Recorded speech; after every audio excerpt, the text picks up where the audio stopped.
Hey, today I felt I should talk about the fears I had and kind of how they were hidden and they were impossible to even notice because they were not apparent as fears, right? They had taken a different form, and that I found to be very interesting. What happens in the brain to just protect you? How to what extent can the brain go to not let you do the things even you wanted to, right? So I'm not talking about the fear that we generally feel, when you go near a fire. It is the fear of survival that the body instinctually feels, right, and makes you take away your hand or something. Or when you look at great heights and the fear of falling, or you can feel these fears in the body, right? Or even if somebody is threatening you, you feel kind of fear in the body, right? I'm not talking about these evident fears. I'm talking about the fears that have abstracted themselves, that have taken a different form, and that are kind of very hard to notice. And that's the reason you kind of feel stuck in a place for a very long time, because the analysis of the problem has been wrong throughout, right?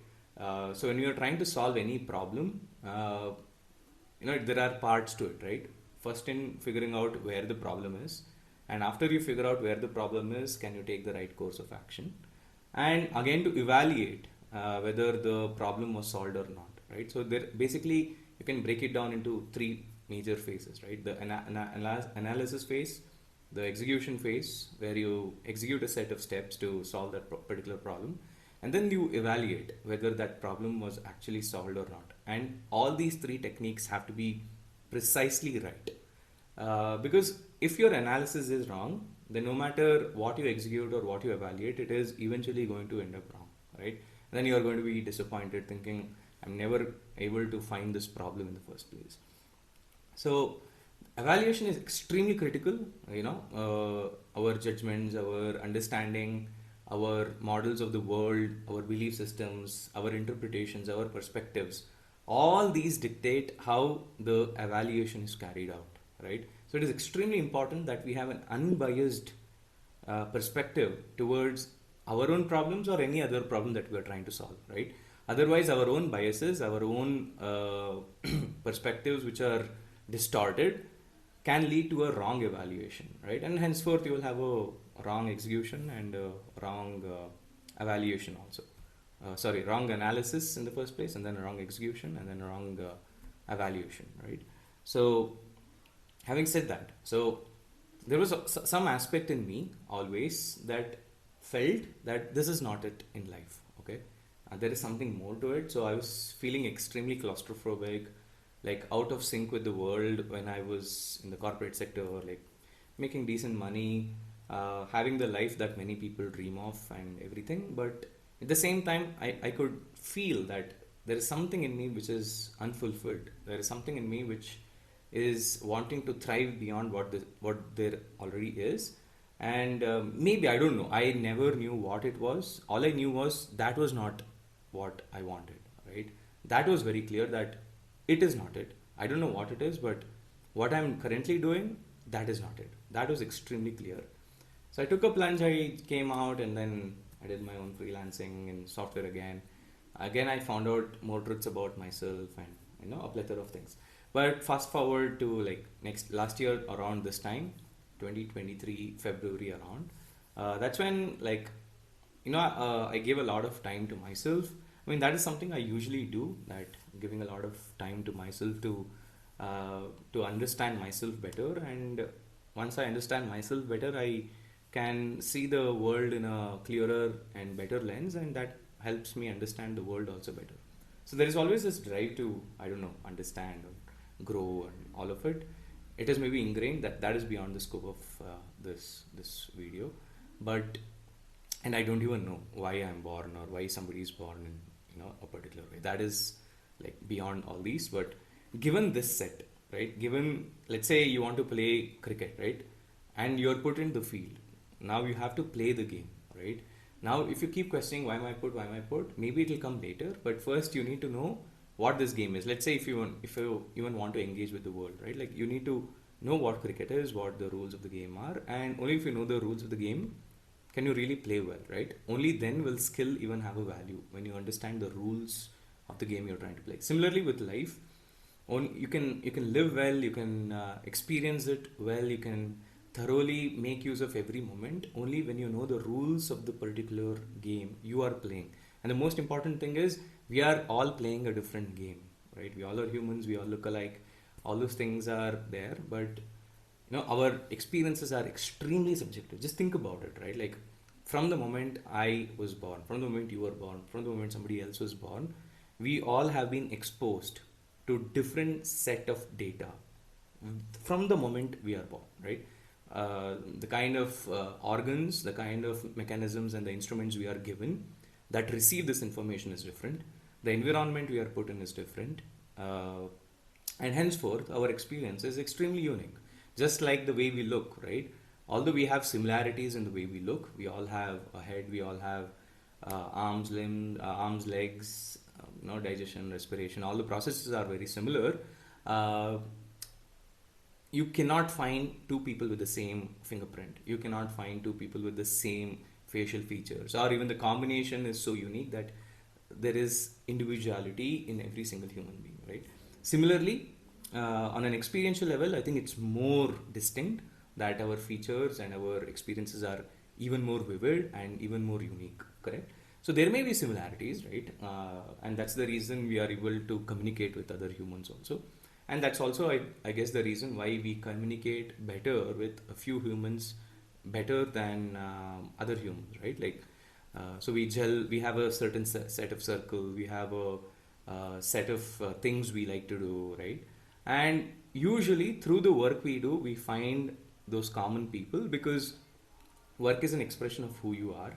And if you're doing the same thing passionately and you find the same intent that the other person is also doing with, then you can say that if A leads to B, B would have led to A, right? So you can reason out and say that, hey, this person may have these traits, and then that's why you have that bonding with that person. So again, cut short all that, and last year around this time, I decided that I should do something about this lack of contentment that I constantly have been feeling from a very long time, and I haven't made any progress. I have made progress. I had made progress earlier, but then I figured out that the direction I had taken was completely wrong. Right? It's not something that would work for me. I have nothing against that path as well, but that's something that didn't work for me. So I had to be extremely truthful and sincere with myself to acknowledge that fact that I have failed at doing something. And then the best way forward is to realize that I have failed so that I can course correct it sooner. So if you go into this trap of thinking that, oh, I have failed, what am I, can I trust my instincts again? Can I trust myself again? It's not about trusting anybody else, right? Can you trust your own decisions? Can you trust your own behavioral patterns and everything else that led you to do a particular action, right? Or commit to a particular action, right? So you kind of go through that phase. Yes, it is understandable. I can totally resonate because I have gone through that loop and have been in that shithole for quite a long time, right?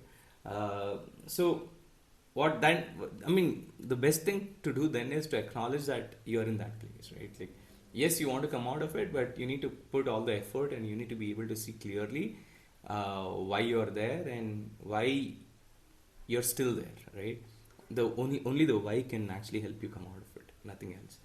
So what really helped was I used to, when I wanted to do something, right? There used to be this abstraction of a person, and I used to read his books. He's called U.G. Krishnamurti, and he used to be an extremist, right? Like, I kind of resonate with what he says, but I don't agree with everything that he says also. But for some reason, my brain had tethered to this personality, and whenever I wanted to do something, this person's voice in the form of a face, his expressions and everything would come in my mind and display itself out there saying, hey, don't do this, it's futile, it's not worth it, however you're going to die, what is the point in doing this and all of it, right? So when this would happen, I would not understand, hey, why is this occurring only at times when I want to do something, right? It's not occurring at any other time. Like, if I'm not doing something which threatens my own survival, then these things are not there. But these things are commonly coming in again and again when I'm trying something new. And especially when I'm trying something which is quite niche, right? Like I don't really have any uh, path or guidance from anybody in terms of what I need to do also. So maybe that's the reason it's more challenging and more demanding and also more fulfilling at the same time. So yeah, so I used to have this abstraction. So until one day when I was just walking alone by myself, which I do quite often. So I had this realization that hey, it's not this person, it's not this voice that is actually the problem. Fear has abstracted in itself in the form of this person, right? Again, when I go down, it's like why fear, right? Like why is there even fear, basically, right? Fear has its own good purpose. It is the reason why we are alive. I mean, be kind to fear, but it is the same thing which is stopping you from experiencing the full potential also. So there is also valid reason to be extremely disappointed with it and be frustrated with it and all of it, right? So when this happened and when I saw fear, when I saw multiple abstractions, which are other forms of just fear, I think maybe the body or the organism just figured out that if this organism sees fear for what it is, he's going to cut it down. So I need to abstract it more. So the survival instincts are so strong and high that it will do anything to protect you, right? To an extent where it may even cripple your own growth, but without knowing that it is crippling your own growth. That's the point, right? Like there are two main threads, right? Like one is the one that wants to grow, one is the one that wants to survive. It's like a car, right? You need a high performance engine, and if you have a very high performance engine, then naturally you need very sharp brakes also. But the thing is, you need to know when you need to apply what, right? If you have a straight clean road, there's no point in going slow, right? Like go full throttle. But when the turn comes, steer it precisely how much you want, and then apply the precise amount of brake. And then again, when the straight clear road comes in, go full throttle, right? So I think this is what you need to do throughout life, right? Because there will be many corners coming in, many straight lines, but doing what and doing what at what time is extremely important. I can't go full throttle around the curve, right? I need to brake. Maybe a little bit of throttle, a little bit of braking. No, I need to juggle these three things: steering, braking, and acceleration. Same with life. I think we need to know when we need to do what. So if that is done properly, then each serves its own purpose, and eventually, as an organism, you grow, right? And fundamentally, how I see it is, yes, we are all here, we are all on this planet. We don't know where we come from, we don't know where we are going, we don't know what happens after the death. We don't know what this process of aging is. We are just riding the wave, right? So if you are as well riding the wave and you have no other option, correct? Even if you want to commit suicide, right? Even if you want to die, like I had these thoughts back then also. So even if you want to do it, right? Where are you going to go? There is no certainty of the place you are going to go to, correct? And even if you do something very stupid, you know it is an escape, right? You just cannot escape this game, right? And it is not like a trap, because the moment this would happen, I also would feel that hey, why am I put in this place? I would feel suffocated, that I'm put in a cage that I never wanted to be in, right? Like it's coming from a place that hey, I never even wished to be born. Why are you making me born in a particular set of people in a particular land and all of these, and making me do these things, right? And these questions are, yes, correct when your life experience is not right or good. But I strongly believe that our life experiences is halfly shaped by the environment, which is out of our control, like destiny, and the remaining half is also in your control. So it is a flux of having control and no control, and it's a flux of destiny and free will. This interplay between these two extremes is what I think in the center line creates life. So I think yeah, that helps.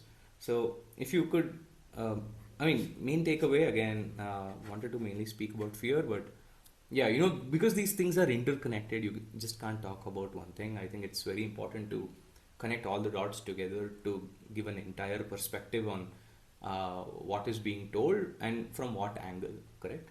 So, so there may be fears, there will be fears, and going forward also there will be many more, right? So having a mindset that says that I will overcome fear, not because it is the right thing to do or anything. I feel it is the only way out, right? Overcoming fear is, I mean, fear is like a resistance on your track, right? It's like a speed bump. So you want to remove as many speed bumps as possible, and only then can you, like, go fully, like follow your passion, do the things you wanted, find your authentic voice, and then naturally when you start living and your experience of life becomes very exuberant, then as a consequence, right? It does not matter what others think. It does not matter what others say. You kind of get clarity, and then you also get doubt. It's not like you're fully clear all the time, uh, but you're in a much better place, right? Like you have very clear vision on what you want to do. So when you have clarity, of course, doubt gets eliminated. So you can't have clarity and doubt at the same time, right? Then you're just negating yourself. So these kind of things that are always running in your brain, they all completely get eliminated, and then what you end up having is a much more fulfilling life, much more content oriented, fulfilling, satisfied life, and which is exactly what each one of us are looking for, correct?